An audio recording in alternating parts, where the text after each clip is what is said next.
Hi my beloved student, welcome to our character building with me, Teacher Karno. Alright, Shalom everyone. Hari ini Teacher Karno akan berbagi tentang budi pekerti kita dengan tema yaitu disiplin.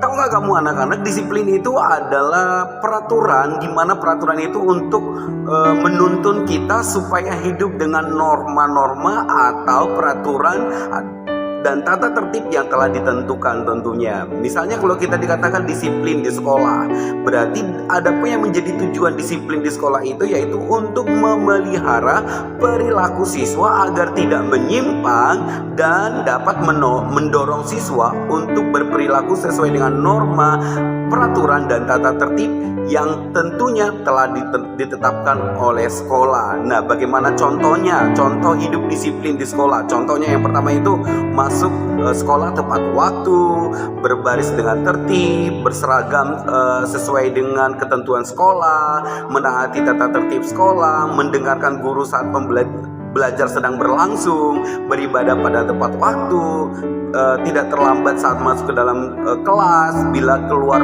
masuk kelas harus tetap menggunakan kata izin, meminta izin. Nah, anak-anak, itu adalah disiplin. Nah, bagaimana Alkitab memandang tentang hidup disiplin itu? Disiplin di dalam Amsal 4 ayat 13 yaitu berbicara tentang kita harus memeliharanya supaya ketika kita hidup disiplin maka kita akan memperoleh hidup.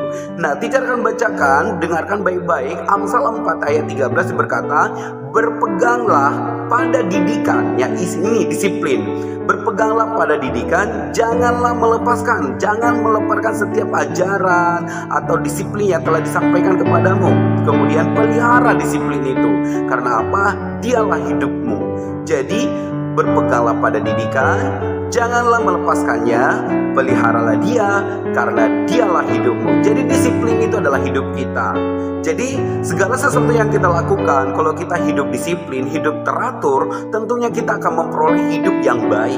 Tapi kalau kita tidak disiplin, hidupnya sembarangan, ya kita akan mendapatkan akibatnya, yaitu bisa dihukum, dimarah. Nah, hidup kita jadi tidak nyaman. Nah, anak-anak, supaya kita tidak menerima hukuman akibat tidak disiplin, yuk kita belajar untuk bersama-sama hidup disiplin mulai dari sekarang. Contohnya dimulai dari masuk dalam kelas on time, mengerjakan PR selalu, ya, dan mempersiapkan diri ketika dikatakan besok kita akan ujian, yuk kita siapkan diri kita.